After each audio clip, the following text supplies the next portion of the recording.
కృపలో భద్రపరిచి బలపరిచి కాపాడుచు దేవుడు యేసుక్రీస్తు ప్రభుల వారు. ఆ ప్రభు యొక్క సన్నిధిలో ఈ ఉదయకాలంలో ఈ ధ్యాన కొడికలో చేరి దేవుని నామాన్ని ఘనపరుస్తున్నాం. ఈ ఉదయకాలంలో ఏలయనగా మనకు శిశువు పుట్టెను, కుమారుడు అనుగ్రహించబడిను. ఆయనకున్న పేరు ఏమిటి అంటే పరలోకపులో ఉన్న రాజు అని రాయబడింది. ఈ దాన్ని ధ్యానం చేస్తున్నాం మనం. ఈ పంపబడ్డ కుమారుడు ఆయన గురించి చాలా విషయాలు లేఖనాల్లో పొందుపరచబడ్డాయి. ఇందులో ఒక కన్యరాజు దేవుని యొక్క గొప్పతనాన్ని, దేవుని ప్రభావాన్ని, దేవుడు ఏమై ఉన్నాడో తెలియజేస్తున్న సందర్భం ఇందులో ఉంది. ఆయన ఏమంటే పరలోకములో ఉన్న రాజు, ఆయన పరలోకానికే కాదు సర్వలోకానికి రాజు, ఆయన మానవులందరికీ రాజు, ఆయన అన్ని జనాంగానికి రాజు, రాజులకు రాజు, ఆయన సదాకాలం నుంచి ఉండే రాజు ఆయన అని చెబుతూ ఆ రాజు యొక్క ప్రభావాన్ని తెలియజేస్తున్నాడు. అంటే మానవ లోకానికి ఆ ప్రభావం అర్థం కాలేదు, నాకు అర్థమైందయ్యో, ఆ దేవుని యొక్క రాజు యొక్క ప్రభావాన్ని నేను అనుభవించాను కనుక అది మీరు గ్రహించండి, మీరు తెలుసుకోండి, మీరు కూడా నా వలె ఆ రాజుని అనుసరించండి, ఆ రాజుతో సహవాస సంబంధాలు కలిగిన వారుగా ఉండాలని నెబుకద్నెజరు రాజుని గురించి సాక్ష్యం ఇచ్చినట్లుగా ఈ వాక్యంలో ఉంది. అందుకని పరలోకం ఉన్న నా దేవుడు భూలోకంలోకి పంపబడెను. ఎందుకంటే ఆయన యూదులకు రాజు, రాజులకు రాజు, సర్వలోకానికి రాజు. అందరూ ఆయన నామాన్ని ఎరిగిన వారుగా ఉండాలి. ఆయనే దేవుడు, ఆయనే కుమారుడు, ఆయనే సృష్టికర్త, ఆయనే రాజు. ఆ రాజు యొక్క నామములు మనం జీవిస్తూ కొనియాడేవారుగా ఉండాలని ఆయన సాక్ష్యాన్ని తెలియజేశాడు. మరి ఆ రాజు యొక్క ప్రభావం, క్రియలు, గుణాలు ఏమిటో మనం నిన్న దినములో ధ్యానించాం. ఆయన ఆ రాజు సత్యమును, రాజు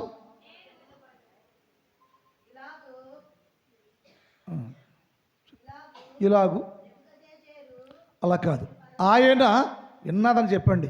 ఆయన అంటే రాజు సత్యమును కాదు, సరి చెప్పు. ఆయన ఆ రాజు, ఎస్, ఆయన కార్యం, ఆయన రాజు, ఆయన కార్యము సత్యం. అది విన్నామర్థ మనం. అక్కడి నుంచి మనం స్టార్ట్ చేయాలి దీన్ని. ఆయన రాజు, ఆ రాజు చేసే కార్యాలు సత్యము. ఎందుకు సత్యము అంటే ఆయన సత్యవంతుడు. ప్రతి కార్యం సృష్టిలో చేసే ప్రతి కార్యము సత్యముగానే ఉండాలి. సత్యమైన కార్యములు ఆయన జరిగించాడు అని నేర్చుకున్నాం. రెండోది, ఆ రాజు యొక్క మార్గం ఉంది. ఆయనకు మార్గాన్ని ఏర్పాటు చేశాడు. ఎవరి కోసం అంటే మానవులందరి కోసం ఒక చక్కని మార్గమును ఏర్పాటు చేయబడింది. ఆయన అన్నాడు, నేను మీకొక చక్కని మార్గమును ఏర్పాటు చేస్తున్నాను అన్నాడు. ఆ మార్గములో గుండా నేను ప్రయాణం చేస్తూ ఉంటాను. అది న్యాయమైన మార్గము. అన్యాయస్తుడు, అన్యాయం చేసేవారు ఆ మార్గములో గుండా లోనికి రాలేరు. నేనే న్యాయకర్తను, న్యాయవంతుడను. నన్ను సేవించేవారు అందరూ న్యాయముగా ఉంటూ న్యాయాన్ని అనుసరించేవారుగా ఉండాలి అని ఆ లేఖనాల్లో రాయబడింది. అంటే దేవుడు న్యాయము, న్యాయకర్త. ఆయన మార్గాలు న్యాయం. ఆయన మార్గాల్లో అన్యాయం అనేది ఉండదు. యేసుక్రీస్తు ప్రభుల వారికి ఉన్న ప్రత్యేకత అది. సృష్టిలో ఉన్న అనేక మంది ఈ దేవుళ్ళు అనబడే వారు ఉన్నారు, కానీ న్యాయం అనేది, ఆయన మార్గమే న్యాయం, ఆయన మాట న్యాయము అనే దాన్ని గుర్తించిన వారు ఎవరు లేనట్టుగా ఉంది. అందుకని నెబుకద్నెజరు అంటాడు, పరలోకములకు రాజు ఉన్నాడు, అయ్యో ఆయన న్యాయమైన మార్గం అది, ఆయన మార్గంలో ఉంటే క్షేమం, న్యాయమైన మార్గంలో ఉంటే నీవు న్యాయాన్ని అనుసరించేవారుగా ఉంటారని తెలియచేయబడింది. మూడో చెప్పబడిన ఆ రాజు అహంకారులను అణగద్రొక్కును. అది అనుభవించాను నేను. ఆ రాజు అంటాడు, నేను అనుభవించానయ్యా, నేనే అందుకు సాక్ష్యం. నేను అహంకారంగా ఉన్నాను, నేను రాజుని, ఇదంతా నా ప్రదేశమే, ఇదంతా నాదే, నాకు ఎదురేమి లేదు, విస్తారంగా విస్తరించాను, నేను ఆర్థికంగా అన్ని విషయాల్లో విస్తరించాను, నాకు సాటి ఏది లేదు అని నెబుకద్నెజరు అహంకారముతో తుల్లతూగాను. అహంకారముతో అతడు జీవించాడు. అతనిని నేల మట్టుకు ఆ రాజు అణగద్రొక్కెను, నేల మట్టుకు అతనిని పడగొట్టెను. అది గ్రహించాడు నెబుకద్నెజరు. అన్నాడు ఆయన, అయ్యా ఆయన రాజు, అయ్యా పరలోకపు రాజు అయినా ఎవరైనా ఆయనకు వ్యతిరేకంగా ఉంటే వారందరినీ అణగదొక్కేస్తాడు. కాబట్టి ఆయనే పదం, మనకి ఆయనే పద ఫలమైన రాజు అయిన ప్రతి మనుష్యుడు అహంకారము లేకుండా ఆయన అనుసరించేవారిగా ఉండాలయ్యా. ఒకవేళ తెలియక నువ్వు అహంకారాన్ని పెంచి పోషించుకుంటే ఏదో ఒక రోజున అణగద్రొక్కబడతావు. ఆ రాజు చూస్తున్నాడని ఆ విషయాన్ని తెలియజేశాడు. నాలుగోది, ఆ రాజు ఏం చేశాడంటే ఆయనకున్న గుణం ఏంటంటే ఆయన శాసనకర్త. శాసనాన్ని రాశాడు ఆయన. ఆ రాజుకున్న మరుగుణం ఎలయనగా మనకు శిశువు పుట్టెను, కుమారుడు అనుగ్రహించబడెను, ఆయన పేరు పరలోకపు రాజు. ఆయన ఏం చేశాడంటే శాసనకర్త. శాసనాన్ని ఆయన స్వహస్తాలతో రాసెను. పరలోకమునటువంటి రాజు భూలోకంలో మనుషుల కోసం ఒక శాసనాన్ని, ఒక చట్టాన్ని, ఒక ధర్మశాస్త్రాన్ని రాసి, ఇలా ఉండాలి మీరు లోకమా, యూదులారా, ఇశ్రాయేలీలారా, సర్వలోక జనులారా, నేను రాజుని, పరలోకపు రాజుని, నేను మీకు క్రమశిక్షణ కలుగు చేయటానికి, మీరందరూ ఒక నీతి మార్గంలో నడవటానికి, న్యాయమైన మార్గంలో మీరు సాగిపోవటానికి నేను మీకు ఒక చట్టాన్ని, ఒక శాసనాన్ని ఏర్పాటు చేస్తున్నాను, శాసనాన్ని రాస్తున్నాను అన్నాడు ఆయన. యెషయా గ్రంథం 33:22. యెషయా గ్రంథం 33:22. యెహోవా మనకు న్యాయాధిపతి. యెహోవా ఆయన శాసనకర్త. శాసనము రాసినవాడు ఆయనే మన రాజు. ఆయన రాజు, ఆయన శాస్త్రకర్త. శాస్త్రాన్ని రాశాడు. ఆ శాస్త్రాన్ని స్వహస్తాలతో రాసి మోషకిచ్చాడు. ఆ శాసనాన్ని ధర్మశాస్త్రము అని రాయబడింది, కట్టడం అని రాయబడింది. అది రాసి ఆయన ఈ రాజు, పరలోకపు రాజు అనబడే కుమారుడు అనబడే యేసుక్రీస్తు ప్రభుల వారు శాస్త్రాన్ని, చట్టాన్ని, ఒక ధర్మశాస్త్రాన్ని రాసను. స్వహస్తాలతో రాసి మనుషులందరూ దీని ప్రకారము జీవించాలి, దీని ప్రకారం సాగిపోవాలి. ఇది అనుసరిస్తే నన్ను అనుసరించారు, దీన్ని అనుసరించి జీవిస్తే నా శాస్త్రాలు మీరు గైకొంటే అదే మనిషికి క్రిస్మస్ ఆరాధన అని లేఖనాల్లో పొందుపరచబడింది. అంటే మనుషులు శాస్త్రాన్ని, ఆయన రాసిచ్చిన శాస్త్రాన్ని మనం గుర్తించుకోకుండా, ఆ శాస్త్రాన్ని అనుసరించుకోకుండా నీవు ఇష్టానుసారంగా జీవించి పండగ చేస్తే అది యేసు ప్రభువుకి మహిమ కాదు. ఆయన రాజు ఏం చేశాడంటే శాస్త్రాన్ని రాశాడు, చట్టాన్ని రాశాడు, ధర్మశాస్త్రం రాశాడు. ఎలా అంటే స్వహస్తాలతోటి రాసి, మోషే ఇదిగో నా శాస్త్రం, ఇదిగో నా చట్టం, ఈ చట్టాన్ని ప్రజలకు చెప్పాలను, ప్రజలందరూ లోకములో ప్రతి మనుష్యుడు ఈ శాస్త్రాన్ని అనుసరించాలి అని చెప్పి శాస్త్రాన్ని ఇచ్చాడు ఆ రాజు, శాస్త్రకర్త. 78వ కీర్తన 8వ వచనం. 78వ కీర్తన 8వ వచనం. ఆయన యాకోబు సంతతికి, ఆయన యాకోబు సంతతికి ఒక గొప్ప శాసనాన్ని నియమించి వ్రాసి ఇచ్చాను. ఇక్కడ చక్కని విషయాలు. ఆయన అనగా పరలోకపు రాజు. ఆయన యాకోబు సంతతి వారికి, తన ప్రజలకు, ఇశ్రాయేలీలకు ఆయన ఓ శాసనాన్ని నియమించను, వ్రాసి ఇచ్చను. ఇది శాసనం. ప్రతి మనిషి నేను ఇచ్చిన శాసనాన్ని అనుసరించాలి, గైకొనాలి, దాన్ని పాటించాలి. ఎందుకంటే నేను పరలోకపు రాజుని. నేను మనుషులందరి కోసం పరలోకంలోంచి భూలోకానికి పంపబడ్డాను. ఎలా అంటే నేను శిశువు పుట్టను, కుమారుడు అనుగ్రహించను. కుమారుడుగా భూలోకానికి వచ్చి మీ ముందు నేను రాసిన శాస్త్రం నేను అనుసరిస్తా, మీరు కూడా అనుసరించాలి అని ఇశ్రాయేలు ఇంటి వారికి అక్కడ ఉంటే ఆయన యాకోబు సంతతికి శాస్త్రము నియమించను, ఇశ్రాయేలు సంతతికి ధర్మశాస్త్రము అనుగ్రహించాడు. ఏంటి శాసనం? ధర్మశాస్త్రం. ఇశ్రాయేలు ఇంటి వారికి ఈ రాజుకు ప్రణాళిక ఉంది. ఎక్కడి నుంచి? పరలోకున్న దేవుడు, పరలోకు ఉన్నటువంటి ఆ రాజు భూలోకంలో మనుషులందరి విషయంలో ఒక శ్రద్ధ, ఒక ఆలోచన కలిగి ఉన్నాడు. నేను రాజునైతే నా కిందున్న ప్రజలందరూ నా చట్టాన్ని అనుసరించాలి. నేను రాసి ఇచ్చిన చట్టాన్ని, శాస్త్రాన్ని ప్రతి మనిషి అనుసరించాలి. అందుకని ఆయన పరలోకంలో నుంచి భూలోకానికి దిగి రాకముందే, కుమారుడికి అవతరించక ముందే ఆయన శాసనాన్ని, చట్టాన్ని ఇచ్చాడు, ధర్మశాస్త్రం ఇచ్చాడు. ఇది అనుసరించాలి మీరు. ఇది అనుసరిస్తే, నన్ను సేవిస్తే అది నాకు మహిమ. ఇది అనుసరించుకోకుండా నా చట్టాన్ని, నా శాస్త్రాన్ని, ధర్మశాస్త్రాన్ని మీరు అనుసరించకుండా లోకంలో ఎన్ని గొప్ప కార్యాలు చేసినా అది సంతోషకరమైన క్రిస్మస్ కాదు. క్రిస్మస్ అంటే శాస్త్రాన్ని అనుసరించాలి. అది శాస్త్రం ఎక్కడయ్యా అంటే నీ రాజు ఇచ్చిన శాస్త్రం. అది సర్వలోకాన్ని పరిపాలించే రాజు ఇచ్చిన శాస్త్రం. అది స్వహస్తాలతో రాసిచ్చాడు. ఎవరికి?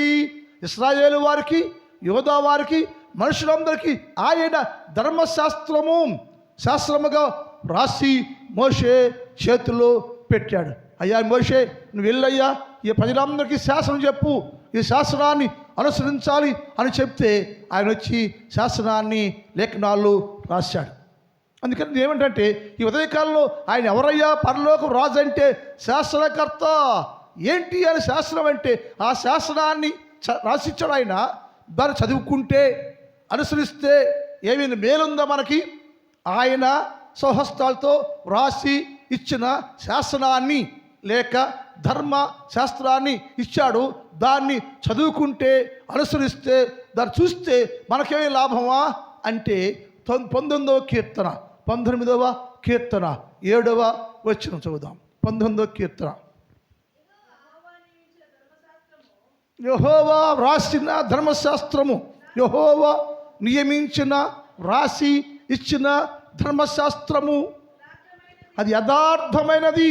అంటే రాజు నీతిగా జీవిస్తూ కాకుండా యథార్థముగా ఉంటూ, నేను యథార్థవంతులను కాబట్టి దీన్ని చదివేవారు, ఈ శాస్త్రాన్ని అనుసరించేవారు కూడా యథార్థవంతులుగా ఉంటారు. కనుక అది ఈ ధర్మశాస్త్రము యథార్థమైనది. అది ప్రాణాన్ని తెప్పరిల్ల చేయును. ఎందుకయ్యా? శాస్త్రాన్ని రాసి ఇచ్చేవాయంటే ప్రతి మనుష్యుడు ప్రాణాపాయములో ఉండెను. ప్రతి మనుషుడు లోక సంబంధిగా ఉండెను. ప్రాణం కోల్పోయి అలసిపోయి అలసట చెందిన వారుగా ఉండెను. పరలోకం నేను చూస్తున్నాను, సర్వలోకమంతా ప్రాణాపాయములోను అలసట చెందిన వారుగా ఉన్నారు.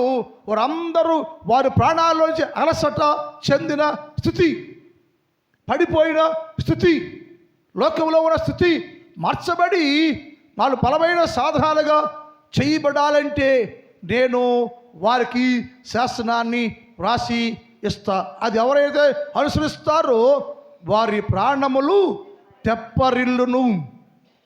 వారి ప్రాణములు అది తెప్పనటువంటి మన భాషలో శరీర ప్రాణం పోసుకుందట. ఆ కోమాలో ఉన్నవాడు బ్రతికాడు, బ్రతికించబడేది. ప్రాణం తెప్పరిల్లింది, అంత ఆహారం లేదు, బక్షికిపోయావు, బలహీనంగా ఉన్నావు, అది తింటే అది తాగితే లేకపోతే ఆ శాస్త్రాన్ని అనుసరిస్తే నీవు నీ ప్రాణము తెప్పరిల్లును. ఆ శాస్త్రం గురించి నా దేవుడు మాట్లాడుతున్నమాట. అందుకని మనం ఏం చేయాలంటే ఆ శాస్త్రాన్ని అనుసరించేవారుగా ఉండాలి. నువ్వు ప్రాణం తెప్పరిల్లి సంతోషంగా ఉంటూ యేసుక్రీస్తు ప్రభువులో జీవితాన్ని జీవిస్తూ ఉండాలంటే నీకోసం నియమించిన శాస్త్రాన్ని, ధర్మశాస్త్రాన్ని అనుసరించే వారుగా ఉండుట అవసరం. అది అనుసరించుకోకుండా, దాన్ని పాటించుకోకుండా ప్రపంచం అంతా ఈ రోజున క్రిస్మస్ చేస్తున్నాం మనం. ప్రపంచం అంతా చూడండి రకరకాలుగా చేస్తున్నారు. మరి ఆ రకరకాలు చేసే ఈ మనుషులు ఆయన నియమించిన ధర్మశాస్త్రాన్ని అనుసరిస్తున్నారా? ఆయన నియమించిన శాస్త్రాన్ని అనుసరించారా? అది అనుసరించుకోకుండానే ఆచార సంబంధంగా సృష్టి మొత్తము యేసై పుట్టాడు అని పాడుతున్నారు, యేసై పుట్టాడు అని కీర్తిస్తున్నారు, యేసై పుట్టాడు రకరకాల డబ్బు వ్యర్థం చేస్తున్నారు ప్రపంచంలో. కానీ శాస్త్రాన్ని చేయకోకుండా, శాస్త్రం అనుసరించుకోకుండా ఉండి ఏ చేసినా నా దేవునికి మహిమ కాదు. అందుకని ఆయన ఏంటంటే నేను పరలోకపు రాజు ఆయన శాసనకర్త, శాసనాన్ని రాశాడు, అది ప్రాణమును తెప్పరిల్లా చేయను. అది అనుసరించేవారు యేసుక్రీస్తును వారిలో జన్మించారు. ఎవరైతే యేసు ప్రభు వారు జన్మిస్తారో వారు తప్పక ధర్మ శాస్త్రాన్ని అనుసరించేవారుగా ఉంటాడు అన్నారు. ఐదో చెప్పుడైనా అయ్యా ఎవరయ్యా ఆయన అంటే పరలోకపు రాజు. అయినా పరలోకపు రాజు, ఆ పరలోకపు రాజు భూలోకానికి కుమారుడిగా పంపబడ్డాడు. ఆయన భూలోకములో నీతి పరిపాలన జరిగించడానికి వచ్చాడయ్యో. నీతి పరిపాలన హేరోదు ఉన్నాడు, హేరోదు పరిపాలన నీతిగా లేదు. ఎంతోమంది ప్రవర్తన రాజులు నీతిగా జీవించారు, నీతివంతులు చెప్పారు. కానీ ఎవరు కూడా ఆ రాజు పరిపాలనలో నీతి న్యాయం లేకుండా పరిపాలన చేస్తూ వచ్చారు.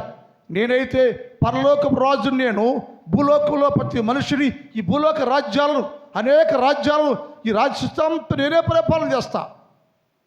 ప్రతి రాజ్యాన్ని, ప్రతి రాజు నా కిందే పనిచేయాలి. నేను సర్వలోకానికి రాజుని, నా పరిపాలన చేస్తా. నేను ఆ పరిపాలన నీతి న్యాయముతో ఉంటుంది అన్నాడు.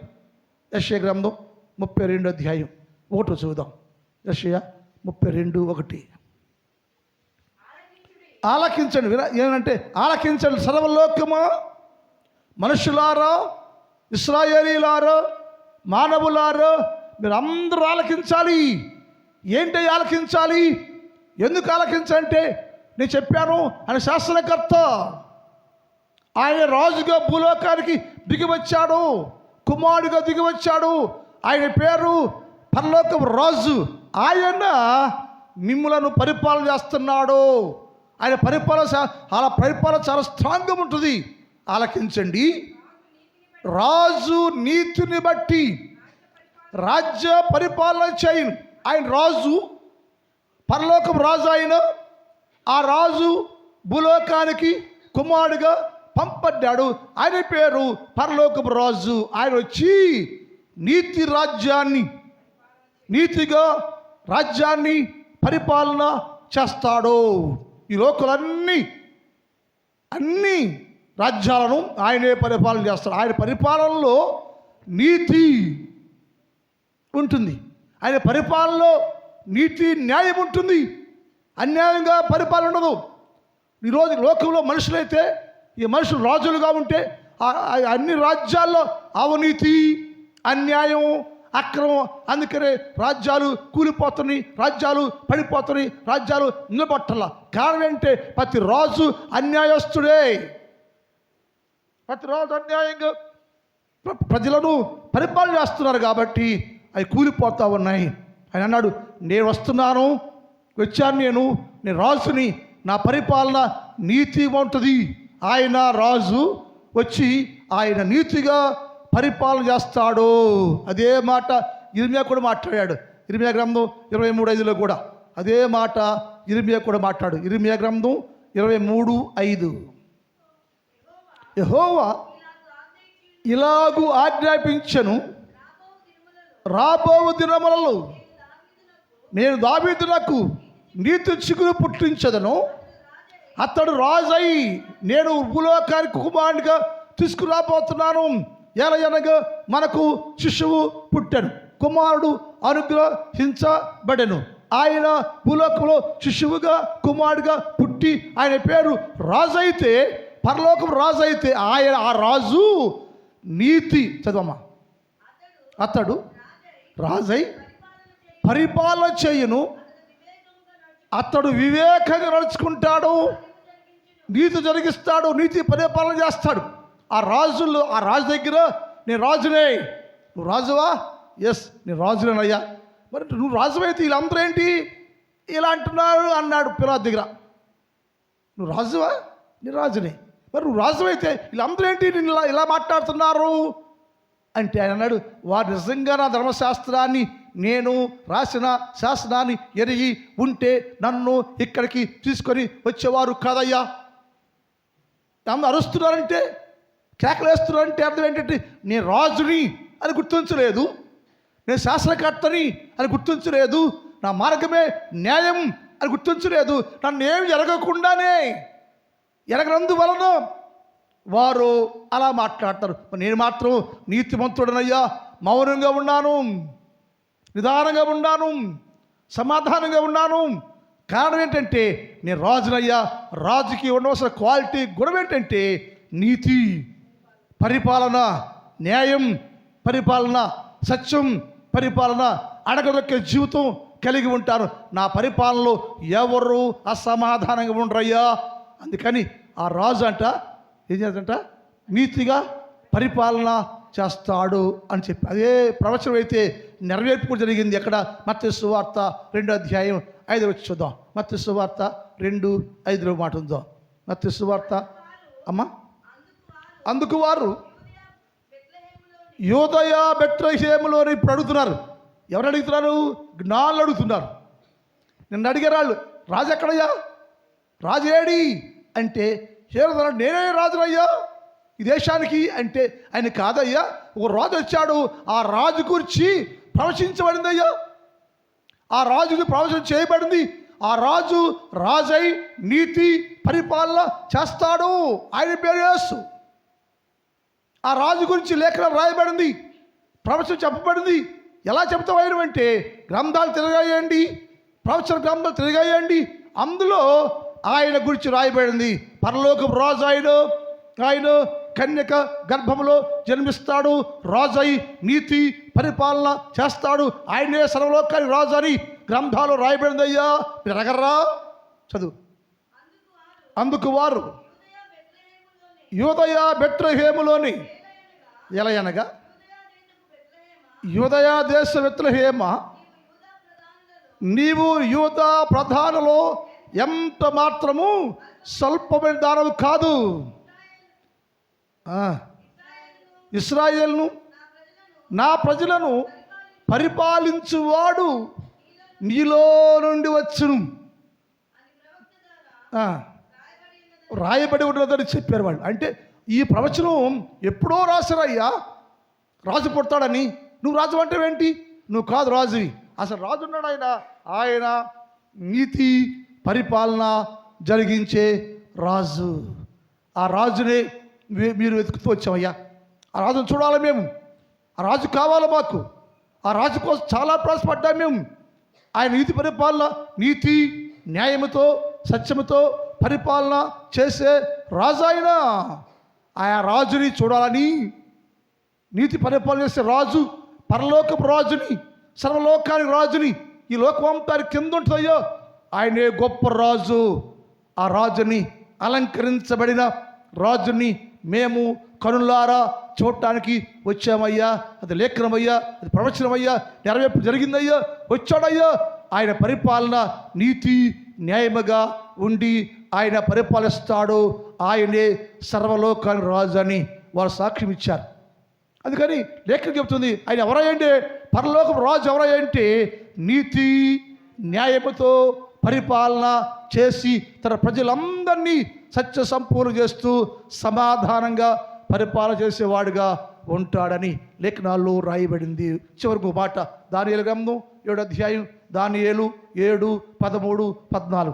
దానియేలు 7:13-14.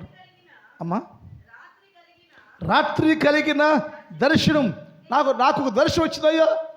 దానియేలు అంటున్నాడు, నాకు దర్శనం వచ్చింది, రాత్రిలో ప్రార్థన చేస్తున్నాను, నేను ప్రార్థన చేస్తుంటే నాకు ఒక దర్శనం వచ్చింది. ఆ దర్శనంలో ఏం కనపడింది, దర్శనంలో ఏం మాట్లాడాడు దేవుడు అంటే, అమ్మ చదువు. రాత్రి కలిగిన దర్శనంలో నేను ఇంకా చూస్తూ ఉండగా ఆకాశ మేఘారుడై మనుష్య కుమారుని పోలిన ఒక్కడు వచ్చి ఆ మహారుద్రగు వారిని ప్రవేశించి సకల జనులను, గమనించాలి, సకల జనులను, రాష్ట్రాలను,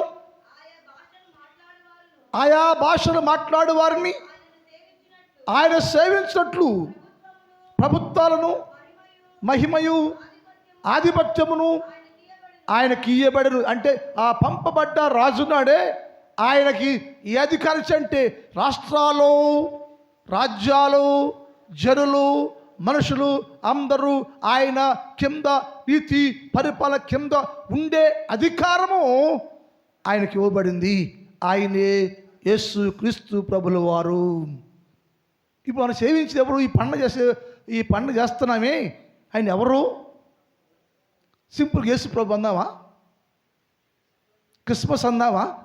కాదు. ఇవన్నీ చేస్తేనే నువ్వు క్రిస్మస్. ఇవేమి చేయకుండా నువ్వు చేసేది ఏది క్రిస్మస్ కానే కాదు. ఇది వాక్యం. ఇవేమి చేయకుండా ఆర్భాట్ చేసావో ఆచారం. ఇది చెయ్యాలి, గ్రహించాలి. ఏం గ్రహించాలంటే, ఒక ఆయన ఉన్నాడు, పరలోకం నుంచి రాజు అయిన, పరలోకంలో నుంచి ఏలయనగా మనకు శిశువు పుట్టెను, కుమారుడు అనుగ్రహించబడెను, ఆయన పేరు పరలోకపు రాజు. ఆయన రాష్ట్రాలను, రాజులను, ప్రధానులను, అధిపతులను నీతిగా పరిపాలన చేస్తాడు. ఆయన స్తుతించండి, ఆయన ఘనపరచండి, ఆయన సేవించండి, ఆయన ఎరిగి ఉండండి, ఆయన కలిగి ఉండండి. అది క్రిస్మస్. ఆయన ఎరిగి ఉండుకోకుండా, ఆయన కలిగి ఉండుకోకుండా నువ్వు క్రిస్మస్ చేస్తున్నావంటే ఆచారం. ప్రతి క్రైస్తవుడు, మనమే కదా సృష్టిలో ఉన్న ప్రతి క్రైస్తవుడు, ఈ సృష్టిలో ఉన్న ప్రతి మనుష్యుడు యేసు క్రీస్తు ప్రభువే పరలోకపు రాజు. ఆయనే రాజు. ఆయన నా కోసం మహిమను విడిచి భూలోకానికి దిగొచ్చాడు, నా కోసమే. ఆయన సేవించాలి అని ఆయన ఎరిగిన వారిగా ఉండాలి. మనం ఆయన ఎరిగిన వారిగా ఉండాలి, ఆయన తెలుసుకోవాలి, ఆయన అనుసరించాలి. అప్పుడు సేవించేది వారికి దేవుని కనపరచబడతాం. అందుకని యేసు అన్నాడు, రాజు అంటాడు, నేనయ్యా ఎన్ని గ్రహించానయ్యా, అన్ని గ్రహించా, నేను స్తుతిస్తున్నానయ్యా అన్నాడు నెబుకద్నెజర్. ఎన్ని గ్రహించాను. ఆయన సత్యవంతుడు, న్యాయవంతుడు, అణగదొక్కేవాడు, పరిపాలించేవాడు, శాసనకర్త. ఇలాంటి రాజు పవర్ ఏంటో నేను గ్రహించాను. అందుకని ప్రతిరోజు ఇప్పుడు నేను ఆయన్నే సేవించి స్తుతించి ఘనపరుస్తున్నానయ్యా. మీరు అలా ఉండండి, అలా జీవించండి. అప్పుడు క్రిస్మస్ ప్రార్థన. మా తండ్రి, నీ పాదములకు వందనాలు. పరిశుద్ధుడైన దేవ, మీకే స్తుతి స్తోత్రాలు తెలియచేస్తూ ఉన్నాను. గడిచిన దినములలో నీ ప్రేమలో కాపాడారు. ఈ రాత్రి కాలములో ఏలయనగా మనకు శిశువు పుట్టెను, కుమారుడు అనుగ్రహించబడను, ఆయన పేరు పరలోకపు రాజు అని చెప్పారు. ఆ రాజు నీతిగా, న్యాయముగా పరిపాలన చేసే రాజు. ఆ రాజు రాజ్యంలో అనేకులు నీతి కలిగి, న్యాయమే కలిగి, సత్యము కలిగి, సత్యాన్ని అనుసరిస్తూ జీవించేవారుగా ఉండాలి, ఆయన్నే సేవించాలి అని చెప్పే ప్రభువా, ఆ సత్యాలు మేము గ్రహించుకొని అది మా జీవితాలకి అన్వయించుకొని అనుసరిస్తూ ఎరిగిన వారుగా ఉండే భాగ్యము దయచేయండి. ఈ ఉదయ కాలంలో ఈ స్థలంలో ఉన్న ప్రతి బిడ్డను మీరు దీవించండి, ఆశీర్వదించండి, వారి కుటుంబాలను దీవించండి, ఆశీర్వదించండి. మనకి ఏది కావాలో సహాయం చేయండి. అలాగే నా సంఘాన్ని దీవించండి. నా సంఘంలో ఉన్న ప్రతి కుటుంబాన్ని, ప్రతి బిడ్డను మీరు దీవించండి. ఎవరికి ఏది తక్కువ కాకుండా మీ నామలో సంతోషపరిచేయమని ప్రార్థన చేస్తున్నాను. దేవా నీకే స్తోత్రం. వ్యవసాయం చేస్తున్న రైతులందరి కోసం నేను ప్రార్థన చేస్తున్నా. పొలాల విషయంలో వాతావరణాన్ని మీ స్వాధీనంలో ఉంచుకోండి. ఎవరు ఏ రైతు నష్టపోకుండా, దుఃఖపడకుండా ప్రతి రైతు మీ నామలో సంతోషభర్తులుగా ఉండాలి తండ్రి. మీ కార్యం జరిగించండి.